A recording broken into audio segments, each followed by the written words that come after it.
नमस्कार साथियों, मैं पवन कुमार आपका स्वागत करता हूं आपके अपने चैनल एग्जामपुर पर। आशा करता हूं कि आप सभी स्वस्थ होंगे, अच्छे होंगे और अगले 1 घंटे मेरे साथ इस चैनल पर जुड़े रहेंगे। हमें करना है स्टैटिक जीके, तो आप सभी मेरे साथ जुड़ जाइए जल्दी से। अति महत्वपूर्ण सेशन रहने वाला है ये, तो आप सभी जल्दी से, अगर आपकी कोई समस्या हो, प्रश्न हो, तो आप मुझे बता सकते हैं बीच में कमेंट करके। तो जल्दी से आप मेरे साथ जुड़ जाइए, ठीक है। अगर आपको कहीं पर कोई दिक्कत लगती है मेरी भाषा में या समझाने में, तो आप मुझे कमेंट कर कर बता सकते हैं। जल्दी जुड़ जाइए मेरे साथ। जीके जीए की क्लास होने वाली है, अति महत्वपूर्ण क्लास होने वाली है। और आप सभी के लिए अति महत्वपूर्ण और खुशखबरी की सूचना है कि आज एग्जामपुर का जो ऐप है वो 1 करोड़ सब्सक्राइबर के साथ, हम हो सकता है क्लास होने के बाद या क्लास के बीच में ही हम उसको टारगेट को अचीव कर लें। तो ये आप सभी के सहयोग के बिना नहीं हो सकता था, आप सभी के लिए अति महत्वपूर्ण। स्टार्ट करें हम इस क्लास को, जल्दी से बताइए, जल्दी से कमेंट करिए। एक सेकंड में देख रहा हूँ। ये हमारा ऐप है। अगर आपको कोई ऑफिशियल जानकारी चाहिए, किसी एग्जाम से संबंधित, कोई और आपकी समस्या है, किसी क्वेश्चन संबंधित, किसी कोर्स को परचेज करने से संबंधित आपको जानकारी चाहिए, तो आप इस ऐप से वो जानकारी ले सकते हैं। पहला क्वेश्चन, गांधी और स्टालिन किताब किसने लिखी है? जल्दी से मुझे कमेंट करके बताइए, गांधी और स्टालिन किताब किसने लिखी है? बताइए जल्दी से, इसका आंसर क्या होगा। और प्रतिदिन मेरी क्लास इसी समय रहने वाली है, तो आप सभी प्रतिदिन मेरे साथ इस क्लास में जुड़ जाएं और अपने महत्वपूर्ण क्वेश्चन, ऐसे क्वेश्चन जो आने वाली परीक्षाओं के लिए अति महत्वपूर्ण होने वाले हैं, और ये क्वेश्चन पूर्व परीक्षाओं में भी कहीं ना कहीं इनसे संबंधित या ये क्वेश्चन आए हुए हैं, तो आप सभी मेरे साथ जुड़े रहें। बताइए, गांधी और स्टालिन किताब जो है वो किसने लिखी है? बताइए किसने लिखी है गांधी और स्टालिन किताब पहली बार? बताइए। देखिए, मार्टिन लूथर, तो जो ईसाई धर्म है उसके ईसाई धर्म सुधारक आंदोलन के हैं ये, ठीक है। और नेल्सन मंडेला, ये साउथ अफ्रीका के पहले श्वेत राष्ट्रपति हैं, प्रेसिडेंट, फर्स्ट प्रेसिडेंट है साउथ अफ्रीका के श्वेत, यानी कि ब्लैक थे ये। और ये करीब 27 वर्ष इन्हें जेल में रखा गया। इनका जो मूवमेंट था वो था गोरे वर्सेस काले, यानी कि वहां यूके की सत्ता थी, तो गोरों से ये काले थे, तो उनके खिलाफ इन्होंने मूवमेंट चलाया।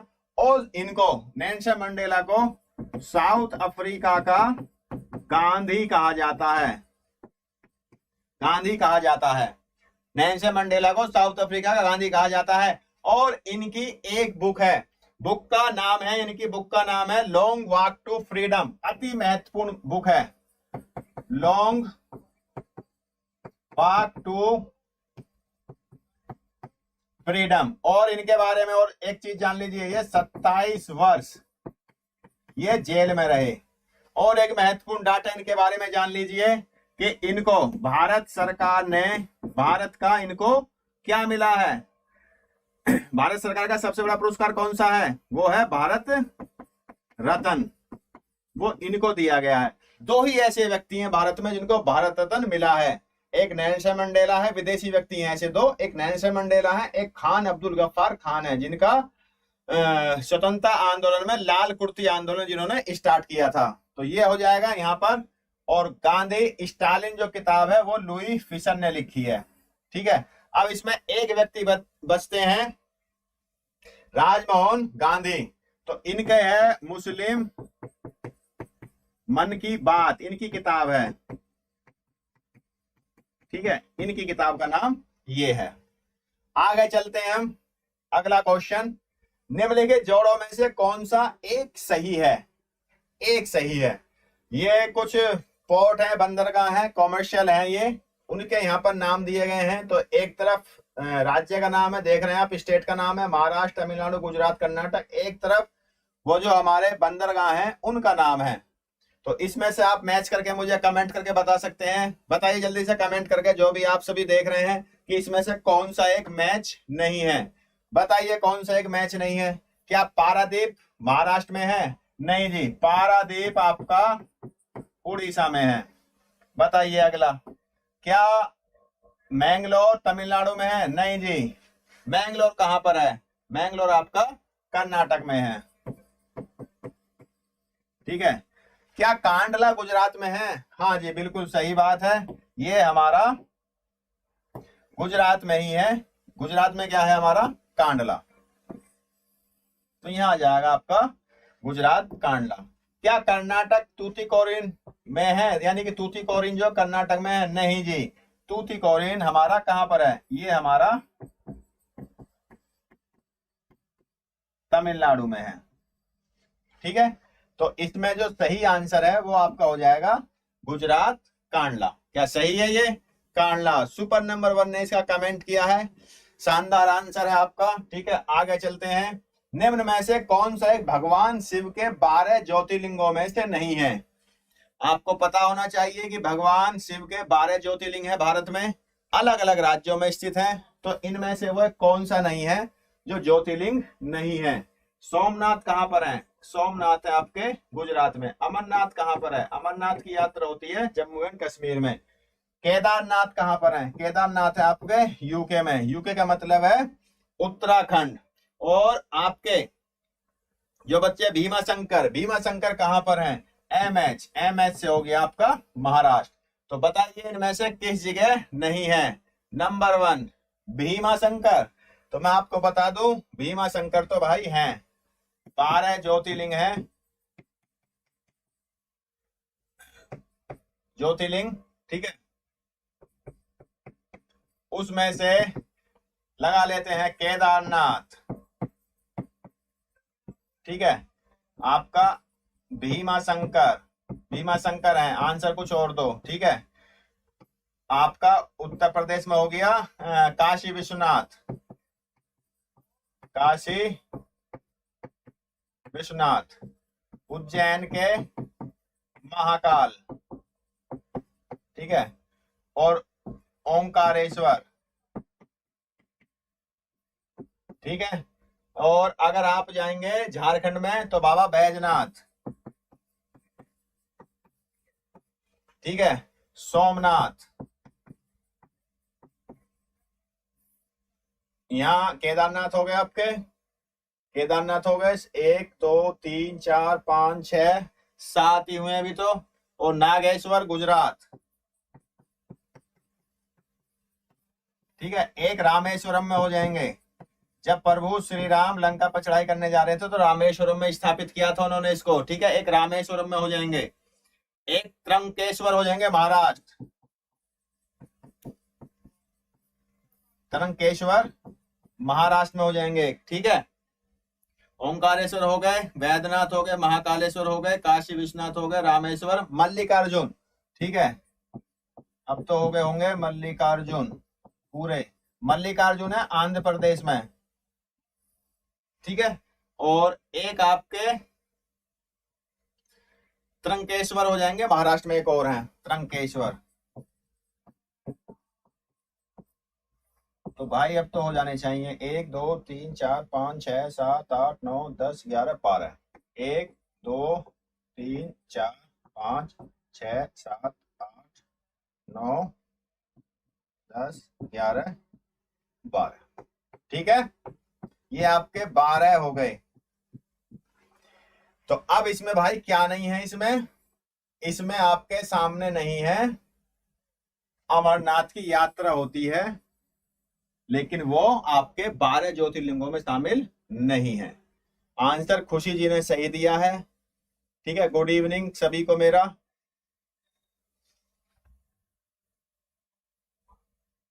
अच्छा, सरकारी रिजल्ट पर शो नहीं हो रहा आपका रिजल्ट, तो आप जो ऑफिशियल साइट है उस पर चले जाइए। ठीक है, यहाँ अमरनाथ हो जाएगा। अगला क्वेश्चन, अमीर खुसरो द्वारा किस वाद्य यंत्र का इस्तेमाल किया गया? बताइए, तबला था, सरोद था, हारमोनियम था या बांसुरी था? तो मैं आपको बता दूं, तबला तथा सितार। ये अमीर खुसरो का है। अब यहां से क्वेश्चन बन क्या सकता है, एक पूछता अमीर खुसरो का जन्म कहाँ हुआ, तो आप बताइए यूपी के पटियाली, ठीक है, पटियाली कहां पर है, ये एटा डिस्ट्रिक्ट में, ठीक है, यूपी के पटियाली में हुआ। और इनको क्या कहते हैं, तोता ए हिंद, ठीक है। दूसरा, अमीर खुसरो ने 6 सुल्तानों का शासनकाल देखा, ठीक है भाई, शासनकाल देखा था। तो यहां से अमीर खुसरो से ये क्वेश्चन बनते हैं। और अमीर खुसरो के जो गुरु थे, इनके गुरु, अगर आपसे इनका गुरु पूछा जाए, इनके गुरु का नाम क्या था, तो भाई गुरु का नाम इनके निजामुद्दीन, ठीक है, निजामुद्दीन औलिया, ये इनके गुरु का नाम था, ठीक है। तो तबला प्लस सितार। एक क्वेश्चन यहां और बनता है, भारत का सबसे प्राचीन सबसे पुराना वाद्य यंत्र कौन सा है, बताइए मुझे, सबसे प्राचीन वाद्य यंत्र कौन सा है, बताओ। मैं यहां क्वेश्चन लिख देता हूं, बताओ सबसे पुराना, वाद्य का मतलब है म्यूजिक इंस्ट्रूमेंट, वाद्य यंत्र कौन सा है, उसका क्या नाम है, बताइए सबसे पुराना वाद्य यंत्र कौन सा है, बताओ जल्दी से। वीणा, वीणा सबसे पुराना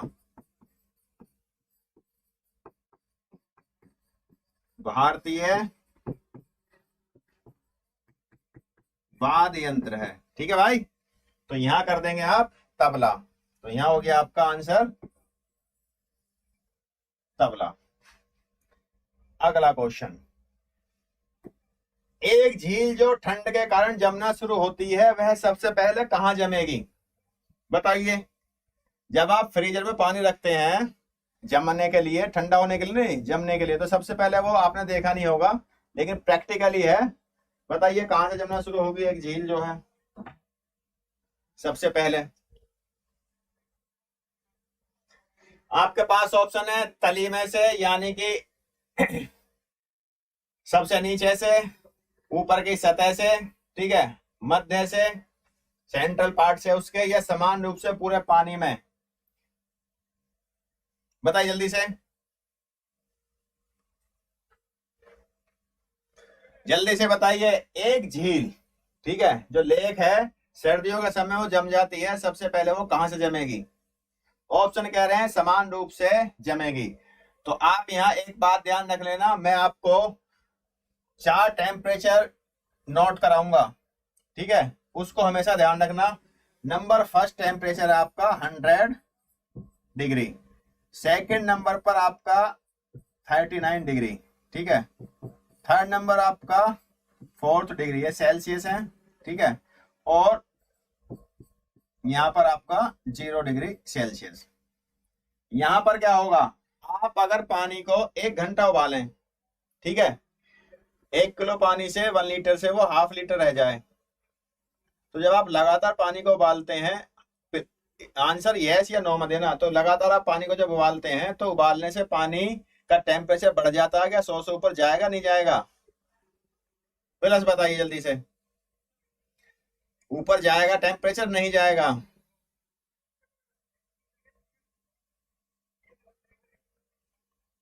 देखिए आपको बता रहा हूं, आप पानी को चाहे 2 घंटे उबालिए, उसका टेम्परेचर कभी भी 100 से ऊपर नहीं जाएगा, ठीक है, पहली बात तो ये, जाएगा नहीं जाएगा, ठीक है, पानी को कितने उबालिए, 100 से ऊपर टेम्परेचर, 100 डिग्री से ऊपर नहीं जाएगा, ठीक है। दूसरा, 39 डिग्री से पानी ठंडा होना हो जाएगा, पानी ठंडा होना शुरू हो जाएगा, ठीक है, पानी ठंडा होना शुरू हो जाएगा यहां पर, ठीक है। अगला, 4 डिग्री पर क्या होगा, यहाँ से पानी जो होगा, अगर उसकी बर्फ जम गई है, पानी पिघलना शुरू हो जाएगा।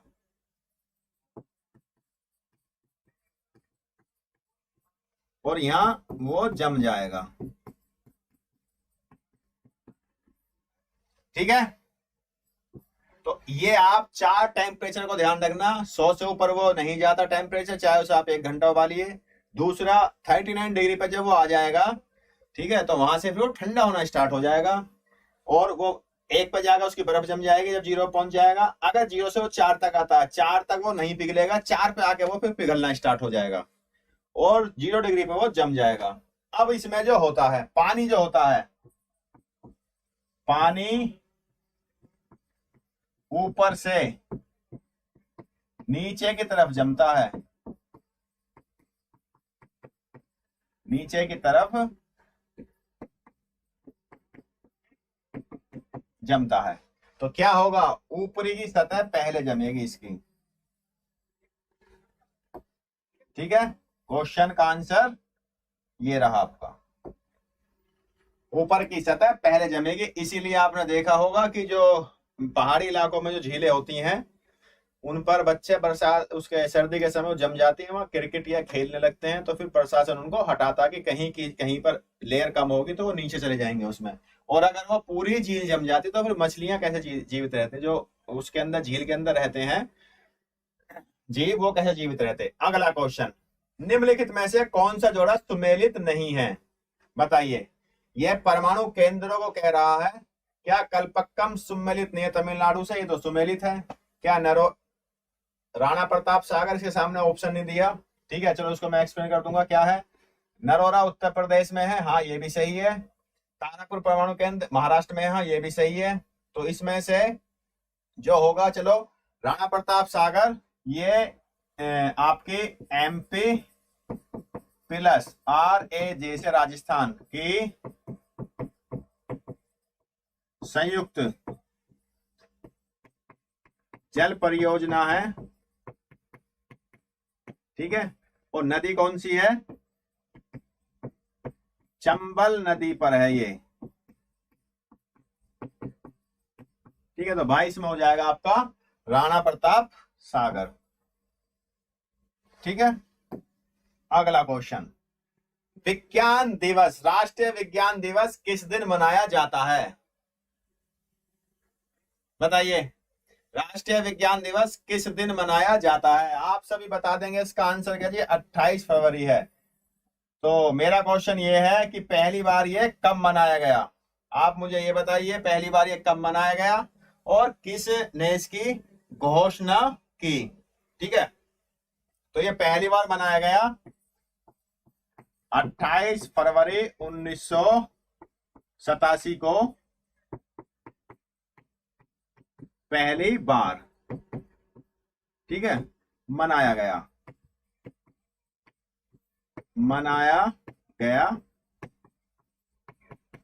विज्ञान दिवस। ठीक है, और उस समय PM कौन थे, ये भी क्वेश्चन बन सकता है। PM थे राजीव गांधी। ठीक है भाई, अब ये क्या है, क्यों मनाया जाता है, मनाया इसलिए जाता है कि 28 फरवरी 1928 को, 28 फरवरी 1928 को CV रमन ने खोज की थी, रमन प्रभाव की। रमन प्रभाव क्या है, रमन प्रभाव की वजह से ही, रमन प्रभाव है जब सूर्य की किरणें, प्रकाश की किरणें जल पर पड़ती हैं तो कुछ किरणें विचलित हो जाती हैं। ठीक है, जिसकी वजह से आपका आकाश तथा समुद्र का रंग नीला दिखाई देता है। ये इन्हीं का, रमन प्रभाव का ही वो था, ये नीला दिखाई देता है। किस किस का सही आंसर ये फरवरी 28 तो सभी ने दे दिया होगा। सभी को नमस्कार मेरा। विनोद, फार्मर किंग, नमस्कार भाई, नमस्कार सभी को। ठीक है, अगला बताइए, हमारे शरीर में सबसे छोटी हड्डी हमारे किस अंग में पाई जाती है? ठीक है, बताइए। तो आप सभी को पता होगा वो सबसे छोटी हड्डी कौन सी है? सबसे छोटी हड्डी कान की कौन सी है? कान की है भाई, स्टेपीज। ठीक है, अब मैं आपसे क्वेश्चन करूं, सबसे बड़ी हड्डी फीमर। फीमर सबसे बड़ी तथा मजबूत हड्डी है। ठीक है, और सबसे नाजुक हड्डी कौन सी है? सबसे नाजुक होगी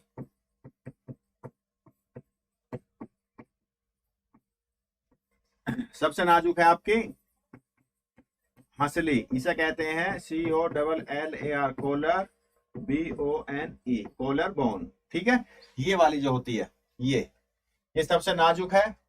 और अगर आपसे स्टेपेज हो गया, फीमर हो गया, नाजुक हो गया। हाँ, एक क्वेश्चन ये और दिमाग मारा था, बताइए। चलो आप, शरीर के वो दो कौन से अंग हैं जो मृत्यु तक बढ़ते रहते हैं? बताइए जल्दी से। शरीर के वो दो कौन से अंग हैं जो आदमी की मृत्यु तक बढ़ते रहते हैं? पूरे आजीवन उनकी लंबाई बढ़ती रहती है। बताओ जल्दी से, बताइए जल्दी से, बताइए।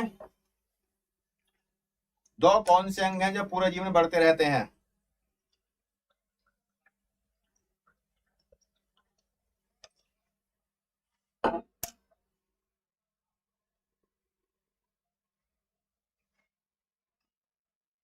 नहीं पता? मस्तिष्क नहीं, वो तो बुजुर्ग जब हो जाते हैं तो नेल अंग नहीं है, अंग में नहीं आते। देखिए, यहां मैं लिख देता हूं आपको दोबारा से, तो वो आपको ज्यादा आसानी रहेगी। तो ये होंगे आपके मानव शरीर के दो अंग। दो अंग कौन से हैं? वो दो अंग होंगे आपके, दो अंग, एक तो कान और दूसरा नाक। कान और नाक, ठीक है, ये जीवन भर बढ़ते रहते हैं। ये क्वेश्चन अति महत्वपूर्ण है, ये क्वेश्चन पूछा गया है। ठीक है, तो ये हो जाएगा आपका नाक और कान। और आपको याद करने हैं, एक स्टेपीज कान याद कर लीजिए, फीमर आपकी जांग की हड्डी उसे याद कर लीजिए, और कॉलर बोन को याद कर लीजिए, नाक और कान को याद कर लीजिए। ठीक है, आगे चलते हैं।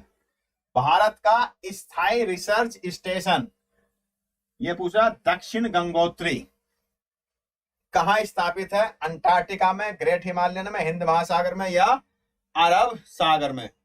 बताइए कहाँ स्थापित है ये।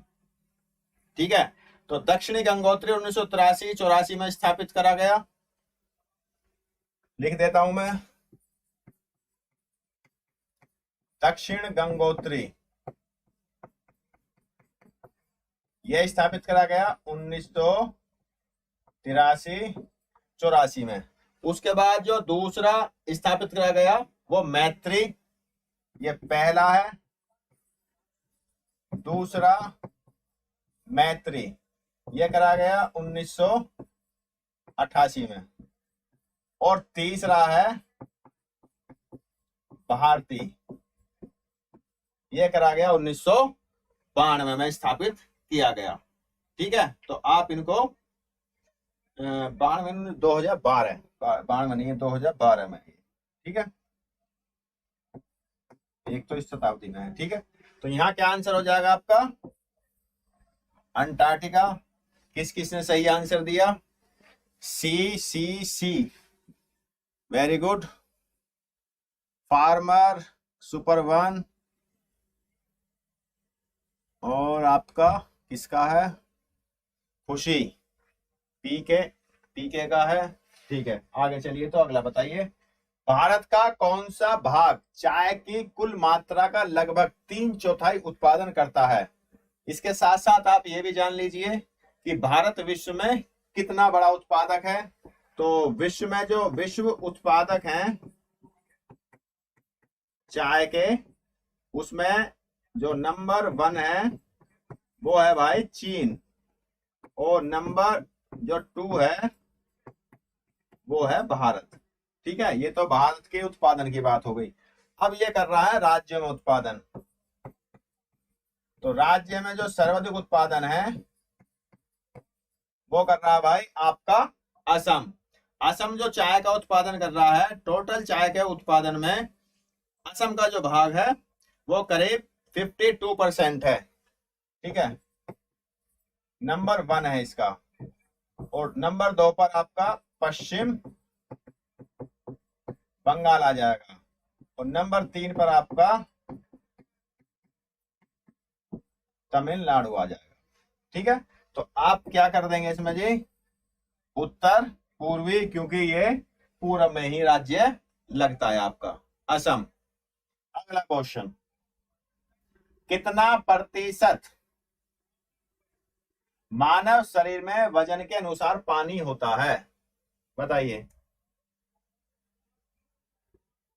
कितना प्रतिशत मानव शरीर में वजन के अनुसार पानी होता है? बताओ, 66%, 33% या 50 या 55? 66, 33, 55 और 50। आसपास पूछ रहा, अप्रोक्सीमेटली बताइए। 50%, 55%, और बताइए। मतलब पढ़ा नहीं फिर आपने इसको, पढ़ा नहीं है?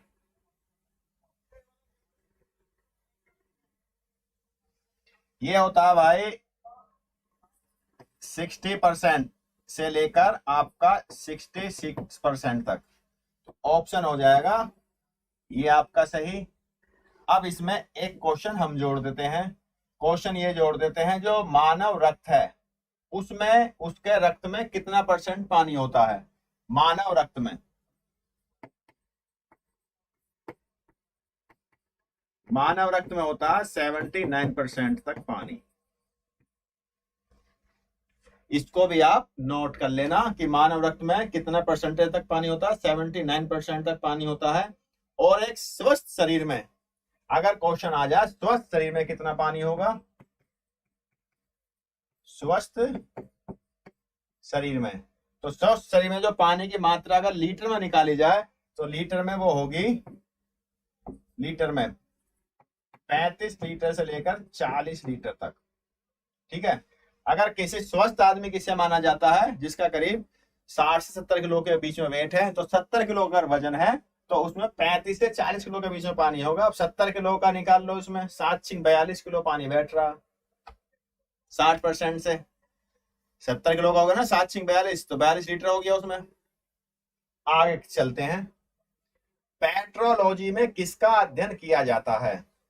बताइए, पृथ्वी का किसमें किया जा रहा है?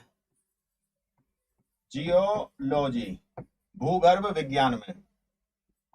जलवायु का क्लाइमेटोलॉजी।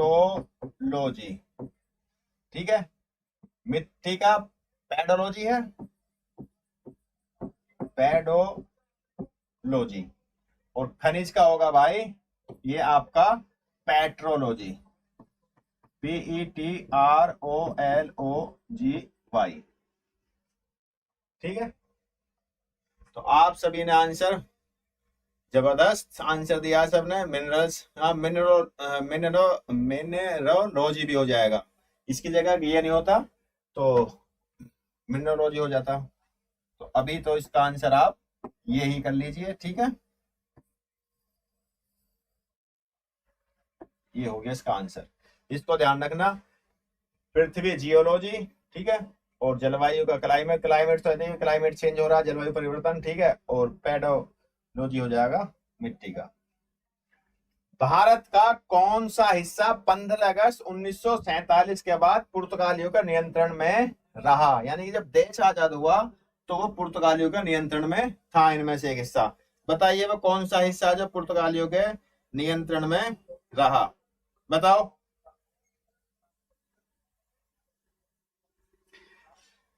पांडिचेरी तो था फ्रांस के, ठीक है, 1954 में ये था आपका पुर्तगाल के अधीन। तो ये किया उन्होंने 1961 में, इसको आजाद कराया, ठीक है, किससे? पुर्तगाल से।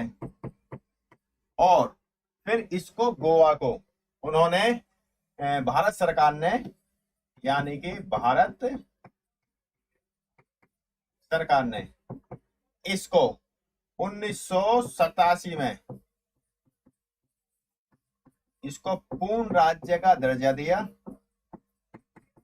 और ये भारत का 25वां राज्य बना, ठीक है। और ये आपका 1975 में, ठीक है। तो भाई क्या हो जाएगा यहां आंसर आपका हो जाएगा गोवा, ठीक है। आगे चलें। वर्ष 2009 के आम चुनावों का आयोजन किस लोकसभा के लिए किया गया था? बताइए। अब इसमें आप मुझे 2009, 2014, 2019 और 2024 सभी का बता देना। 2009 के लिए कौन सी थी, मैं इधर लिख देता हूं। 2009 के लिए 2014, उसी से पता पड़ जाएगा, बीच में 2019, ठीक है। और अब जो चुनाव होने वाले हैं 2024 में, वो कौन सी लोकसभा के लिए होंगे? बताइए। ये 13 है, 14 है, 15 है या 16 लोकसभा है? लोकसभा मतलब लोअर हाउस, राज्यसभा मतलब अपर हाउस। लोकसभा के सदस्यों की संख्या कितनी होती है? कितनी सीटों पर चुनाव हुआ था लोअर हाउस में? लोअर हाउस में हुआ था 543 पर, और अपर हाउस में कितनी है? 245। इसको डिवाइड कर लीजिए, 233 और 12। इसको डिवाइड करेंगे कैसे? केंद्र शासित प्रदेशों से, ठीक है। तो केंद्र शासित प्रदेशों से जो 2019 का डाटा बता रहा हूं, मैं अभी का नहीं बता रहा। 7 6 13 सीट तो यूनियन टेरिटरी की थी और 530 थी राज्यों की। तो ये हो जाएगा यूटी और ये हो गया आपके स्टेट। ये आपके राज्यों से हो गए, और ये 12 जो है कला, साहित्य, विज्ञान और समाज सेवा से राष्ट्रपति द्वारा नियुक्त किए जा रहे हैं। तो आपको ये डाटा भी डिवाइड करना आना चाहिए। आता सभी को? नहीं आता? बताइए। अगर नहीं आता हो तो मैं इसको पूरा समझा देता हूं आपको। अगर आपको नहीं आता है तो उसमें 233 राज्यों से हैं, अभी 545 सीटें हैं 233 राज्यों से। 12 सीटें हमारी कला, साहित्य, विज्ञान और समाज सेवा, राष्ट्रपति उन्हें मनोनीत करते हैं। लोअर हाउस में 543 में चुनाव हुआ था और उसमें 13 सीटें केंद्र शासित प्रदेशों की थी। 13 किससे थे? उस समय 7 केंद्र शासित प्रदेश थे, आज 9 है। तो 7 केंद्र शासित जो प्रदेश हैं उसमें 7 सीटें दिल्ली से थी, और जो 6 बचे सबसे एक एक सीटें थी। तो 7 6 13 सीटें तो केंद्र शासित से हो गई, यूटी यूनियन टेरिटरी से, और 530 सीटें हमारे 29 राज्यों से थी। अब केंद्र शासित प्रदेशों की सीटें बढ़ चुकी हैं, ठीक है। तो वहां राज्य हो जाएंगे 29 की जगह 28, और यहाँ पर राज्य हो जाएंगे 7 की जगह यूनियन टेरिटरी 9 हो जाएंगे, क्योंकि लद्दाख और जम्मू कश्मीर 2 केंद्र शासित प्रदेश बढ़ चुके हैं। समझा दीजिए। समझा दें? हाँ सर समझा दीजिए। चलो ठीक है, समझा देते हैं इसको, ठीक है। इसमें एक पेज हम एक्स्ट्रा जोड़ लेते हैं। देखिए, ये आपकी क्या है? संसद है, ठीक है। और हम बात करते हैं 2019 के लोकसभा चुनाव की, ठीक है। तो संसद के 3 भाग हैं, आपने देखा होगा। राज्यसभा, लोकसभा और आपके महामहिम राष्ट्रपति, आपके क्या? हम सभी के, ठीक है। अब आपको पता है इसको राज्यसभा को राज्यसभा क्यों कहते हैं? एक आपको बड़े उसकी बात बताता हूं। राज्यसभा में जो होगा वो लाल कारपेट होगा, रेड कारपेट। जो लोकसभा होगी वहां पर आपका ग्रीन कारपेट, हरा कारपेट होगा, ठीक है। और अगली महत्वपूर्ण बात, जो भी आपके राष्ट्रपति हुए, राज्यपाल हुए, ठीक है, supreme court, high court, UPSC यहां पर आपको, और राज्यसभा यहां लाल कारपेट मिलेगा। ठीक है, पता आपको ये। अब इसका नाम, एक सभा का नाम राज्यसभा क्यों रखा गया, एक का लोकसभा, एक का राष्ट्रपति, और राज्यसभा की भूमिका क्या है? कभी आपने सोचा राज्यसभा क्यों बनाई जाती है, क्यों बनाई गई? संविधान सभा ने क्यों बनाई राज्यसभा? राज्यसभा इसलिए बनाई, जो हमारा देश था जब अंग्रेजों ने इसे जीतना स्टार्ट किया, तो 1757 का प्लासी का युद्ध पहला युद्ध है, जिस उन्होंने बंगाल के नवाब सिराजुद्दौला को हराया, और उसके बाद 1764 का जो 22 अक्टूबर 1764 का बक्सर का युद्ध है, उसमें उन्होंने, अंग्रेजों ने दिल्ली का जो मुगल सम्राट था, जिसको भारत का शासक यानी कि भारत का सम्राट मानते थे, शाह आलम द्वितीय, उनको भी हरा दिया। ठीक है, तो उनको हराने के बाद अंग्रेजों ने फिर पूरे भारत को जीतना स्टार्ट करा। अंततः ये हुआ, उनके दिमाग में फार्मूला आया कि भाई हम कब तक युद्ध करेंगे, ऐसा करते हैं इनसे एक संधि कर लेते हैं सबसे, जो राजा बिना युद्ध करे हुए रह गए थे, जो जीते नहीं थे अंग्रेजों ने। तो संधि के अनुसार कुछ राजाओं ने संधि कर ली, कुछ उन्होंने संधि नहीं करी, उनसे ही उन्होंने युद्ध किया, उनको अपने अंदर मिला लिया। फिर तो दो तरीके का भारत था जब देश आजाद हुआ। 70% के करीब ऐसा भारत था जो अंग्रेजों ने तलवार के बल पर जीता था 200 साल पहले। ठीक है, और जो बचा 30% वो ऐसा भारत था जिस पर जो क्षेत्र था वो राजा महाराजाओं का क्षेत्र था, उन्होंने अंग्रेजों के साथ मित्रता कर ली थी, उन्होंने युद्ध नहीं किया। तो दो तरीके के भारत हो गए, एक ब्रिटिश भारत और एक आपका हो गया देसी भारत, देसी रियासतों का, राजाओं का भारत। तो जब लॉर्ड माउंटबेटन ने कहा 3 जून प्लान के साथ, मेरा नाम पवन कुमार है, ठीक है, जब लॉर्ड माउंटबेटन ने कहा कि भाई देश आजाद होगा, 3 जून प्लान बनाया, 3 जून प्लान 1947 का, तो 3 जून प्लान में सारे जो राजा थे, करीब राजा थे 550 से ज्यादा, 562, तो वो सारे माउंटबेटन के पास पहुंच गए। उन्होंने ये कहा कि भाई हमारा क्या होगा, आप ये बताइए हमारी स्थिति क्या होगी, उन राजाओं ने कहा। तो माउंटबेटन ने कहा भाई अब हम तो देश को आजाद कर रहे हैं, और आजादी का जो फार्मूला बना है उसमें यह है कि कांग्रेस, मुस्लिम लीग और जो और पार्टियां, आप इनसे बात करिए। तो फिर वो सब पहुंच गए मुस्लिम कांग्रेस के पास। तो कांग्रेस ने जिम्मा सौंपा इस काम का सरदार पटेल जो थे उनको, कि भाई आप समझाइए राजाओं को। फार्मूला ये था कि भाई इस देश के लिए एक संविधान बनाया जा रहा है। ठीक है, अब यहां समझ लेना इसको, एक संविधान बन रहा है। ठीक है, संविधान में 389 ये आदमी बनाएंगे संविधान देश का। ये कैसे निश्चित हुआ 389 बनाएंगे? ये क्यों निश्चित नहीं हुआ कि 500 बनाएंगे, 1000 बनाएंगे? और वो कौन से लोग होंगे जो संविधान बनाएंगे? 389 आदमी कौन से लोग हैं जिन्होंने संविधान बनाया? तो अब इसमें संविधान में कहा, ये फार्मूला बना कि भाई 10 लाख लोगों के लिए एक आदमी संविधान सभा में दिल्ली में बैठेगा, संसद भवन में 10 लाख लोगों के ऊपर एक आदमी जाएगा, 10 लाख लोगों को एक आदमी रिप्रेजेंट करेगा वहां। ठीक है, तो अब टोटल उस समय जो मैच्योर पॉपुलेशन थी वो 38 करोड़ 90 लाख के करीब थी, भारत पाकिस्तान की। ठीक है, तो उस समय उसके हिसाब से 38 करोड़ 90 लाख लोगों के लिए 389 आदमी आ गए। अब इसमें यहाँ ये डिवाइडेशन था। डिवाइडेशन कैसे था? डिवाइडेशन ऐसे था कि 296 सीटें ये थी ब्रिटिश भारत से, जहां समझ में ना आया वहीं बता देना, ये ब्रिटिश भारत से थी। और 93 सीट, ठीक है, 93 सीट थी देसी रियासतों से। ठीक है, कितने हो गए? 6 3 9 9 18 का हासिल 1 3 2 और 1 3 389 हो गए। तो ये 296 ब्रिटिश भारत से, ये वो वाला भारत है जो अंग्रेजों ने तलवार के बल पर जीता था, और ये वो वाला भारत है जिन लोगों ने अंग्रेजों के सामने सरेंडर कर दिया था, उनको अपना मित्र बना लिया था। तो अंग्रेजों का जो देशी रियासतों का जो भारत था उसमें जनसंख्या 9 करोड़ 30 लाख रहती थी। तो माउंटबेटन ने कहा पटेल के पास जाओ, पटेल ने कहा भी देखिए अब आप जो है अगर अलग होना चाहते हैं भारत से, ग्वालियर का नाम सुना आपने, लखनऊ का नाम सुना है, रामपुर का नाम सुना है, मैसूर का नाम सुना है, हैदराबाद, जम्मू कश्मीर, ये सारी स्वतंत्र रियासतें थी। अगर ये अलग हो जाती तो आज लगा लीजिए भारत के कितने हिस्से होते। तो पटेल ने कहा भाई आप ये देखिए, आप अलग होकर करेंगे सर्वाइव कैसे करेंगे। अब जैसे मान लीजिए लखनऊ है या रामपुर है या जम्मू कश्मीर है या मैसूर है, कि दिल्ली से ट्रेन चलेगी, कलकत्ता जाना है उसे, वो 10 रियासतों में शो कर जाएगी। कैसे डिवाइडेशन होगा, कौन सा यात्री कहाँ से चढ़ा कहाँ उतरा, कैसे आप सेना का बंटवारा करेंगे। ठीक है, हाँ जी मैं यूपी से ही हूं, तो आप कैसा बंटवारा करेंगे।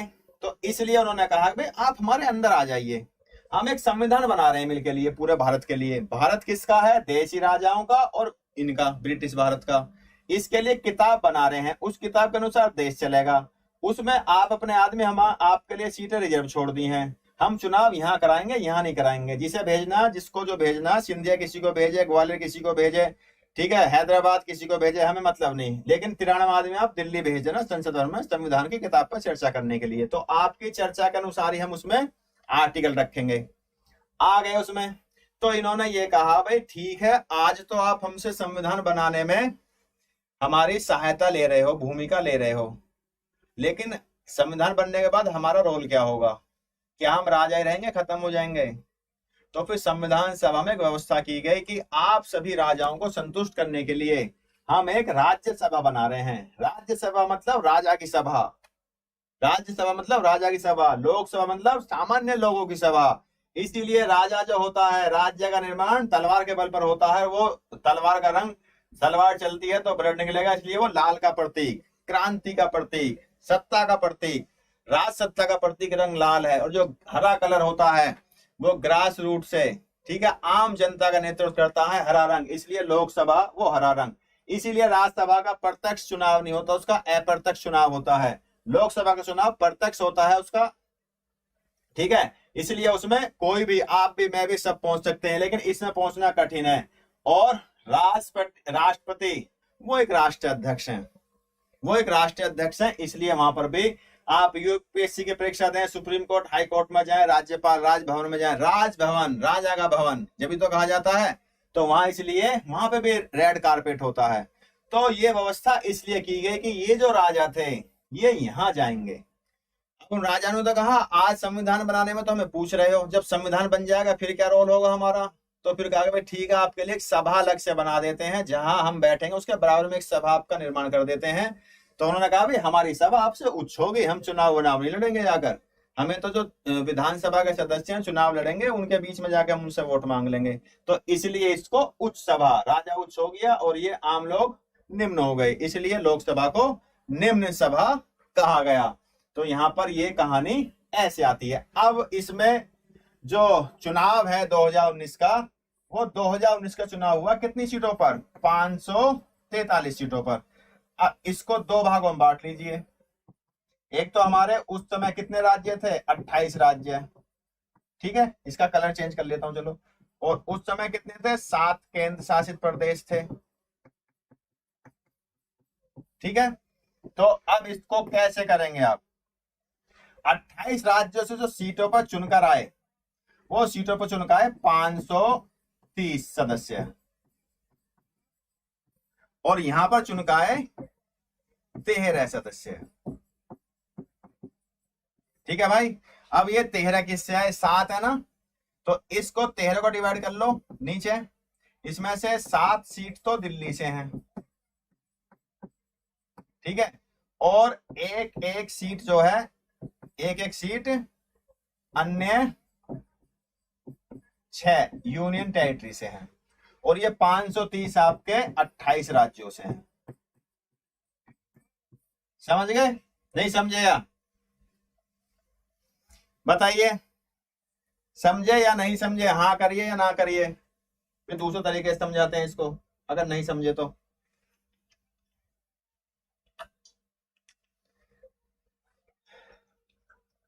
थोड़ा सा मैं पानी पी लेता हूं, उतना थोड़ी और एनर्जी आ जाएगी।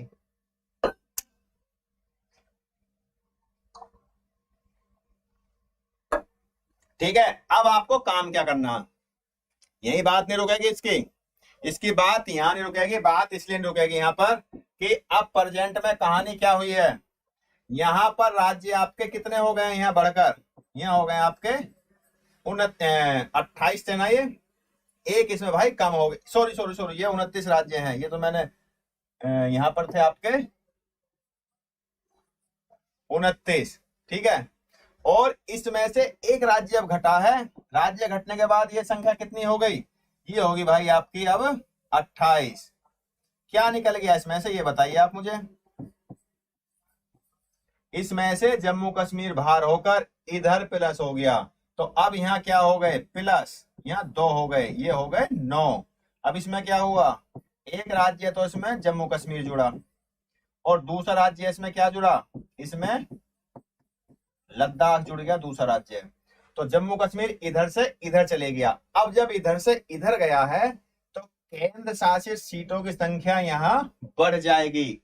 अब आपको याद क्या करना है, आपको याद ये करना है कि केंद्र शासित राज्यों की संख्या कितनी हो गई है लोकसभा में सीटों की, और यहाँ पर कितनी सीटों की संख्या रह गई है, आपको ये तैयार करना है इसमें, ठीक है।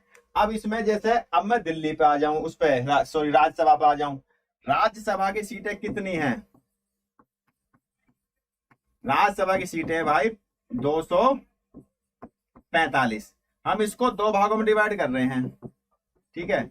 एक तो हमारे 2 यूनियन टेरिटरी हैं जिनमें विधानसभाएं हैं, कौन कौन से हैं, और बाकी के हमारे कितने हैं, अभी तक 27 राज्य 29 है ना, तो 29 राज्य ये है, तो 29 राज्यों से चुनकर आ रहे हैं 233, ठीक है।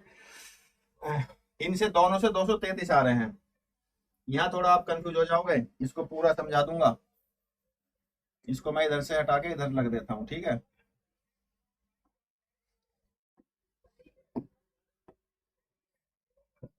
यहाँ है 93 देसी। देखिए अब राज्यसभा में आ जाइए, राज्यसभा में 245 सीट है। 245 में सीटों को कैसे डिवाइड करोगे, 29 राज्यों से आ रहे हैं, जो 29 राज्यों की विधानसभाएं हैं, और 2 केंद्र शासित राज्यों में विधानसभाएं हैं। कहां कहां पर विधानसभा है केंद्र शासित में, दिल्ली में और पांडिचेरी में, ठीक है। तो ये कौन से हो गए यहाँ, दिल्ली और पांडिचेरी, ठीक है। और यहाँ पर जो ये आपके 29 राज्य हैं, ये हो गए 29 विधानसभाएं यहाँ हो गई पूरी। तो अब इसमें भाई 245 को पहले यहाँ पर डिवाइड करो, 12 तो राष्ट्रपति भेज रहा है, इससे तो कोई हमारा मतलब ही नहीं है, राष्ट्रपति भेजेंगे, और 233 हमारी 29 प्लस 2 राज्यों से, तो 29 प्लस 2, कितनी बची हमारे पास, 233 बची ना। अब इस 233 में से 29 राज्यों में कितनी है और केंद्र शासित में कितनी है, तो केंद्र शासित में भाई साहब दिल्ली से तो 3 सीटें हैं, इसको अलग कलर से कर देता हूं, ज्यादा पहचानने में आसानी रहेगी, ठीक है।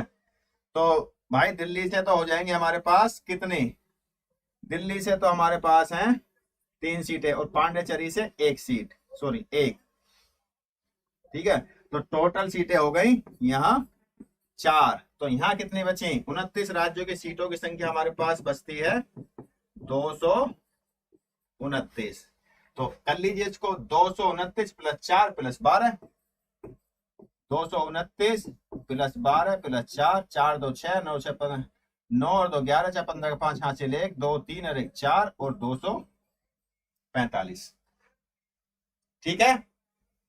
तो भाई ये डाटा आपको निकालना आना चाहिए।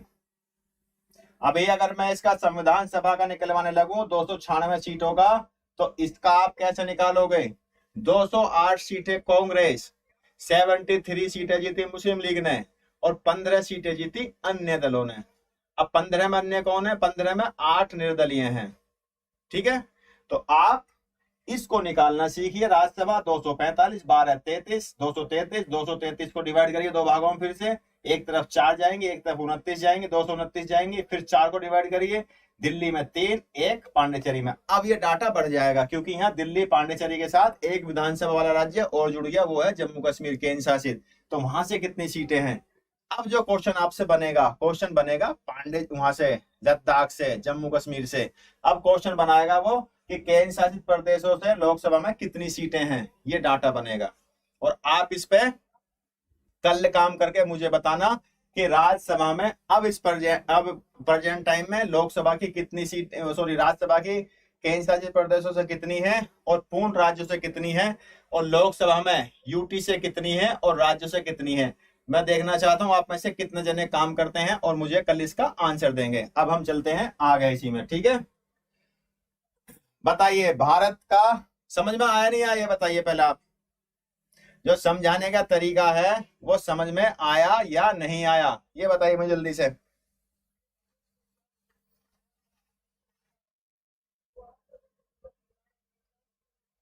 जल्दी बताइए, समझ में आया या नहीं आया।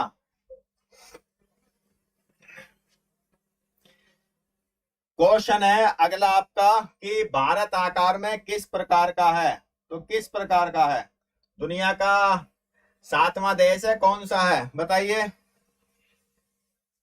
किसी ने कमेंट नहीं करा, चलो कोई बात नहीं, कमेंट नहीं करा तो ये दुनिया का 7वां बड़ा देश है। Russia, Canada, China, USA. पहला हो जाएगा Russia,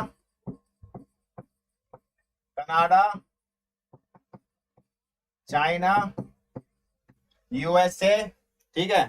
Brazil, Australia, Brazil, Australia, India. ये first, second, third, fourth, fifth, six, seven, ठीक है। और इसका अगर एरिया पूछने लगे, ठीक है, तो एरिया, भारत का जो एरिया होगा वो 32,87,000 32,87,284 वर्ग किलोमीटर, ठीक है। तो इसका एरिया ये हो जाएगा। और अगर इसका ईस्ट से वेस्ट इसकी दूरी पूछे और नॉर्थ से साउथ,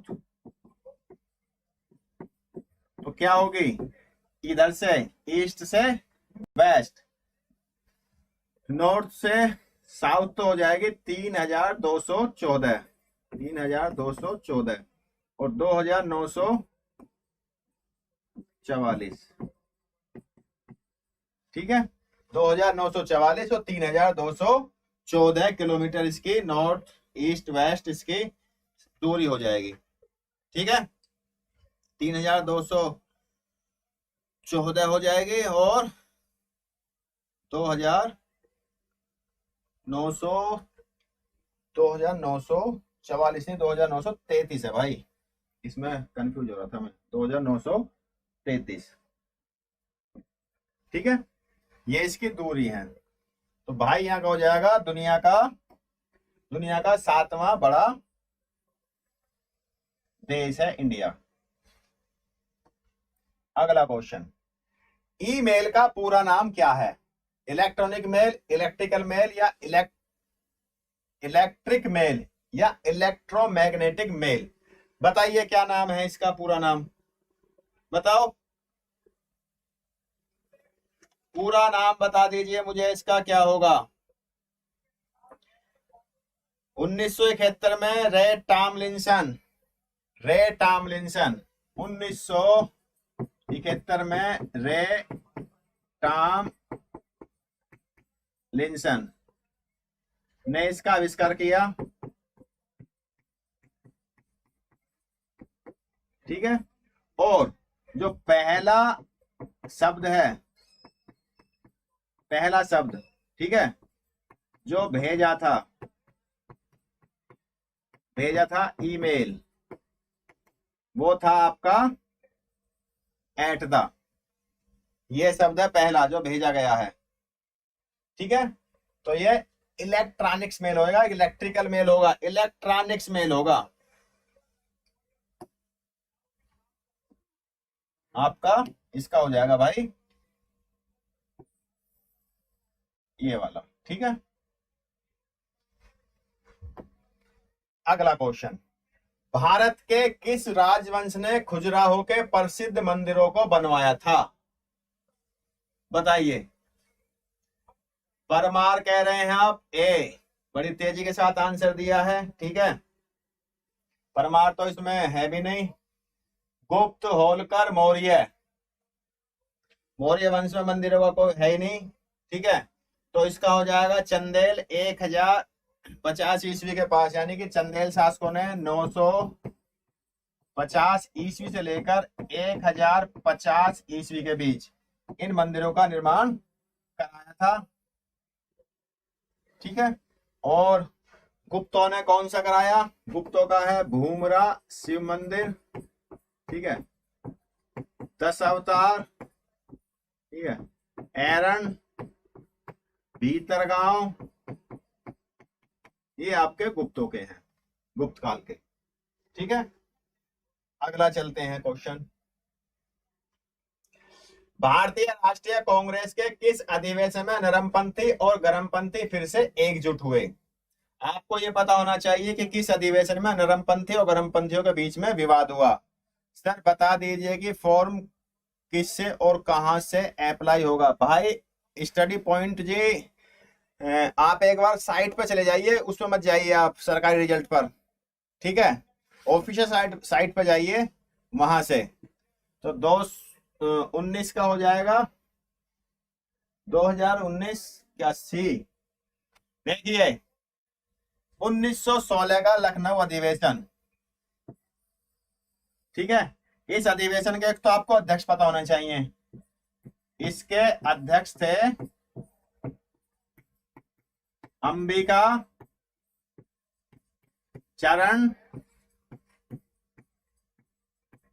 मजूमदार। ठीक है भाई, अब इस अधिवेशन में कार्य क्या हुआ, इसका कार्य पता होना चाहिए।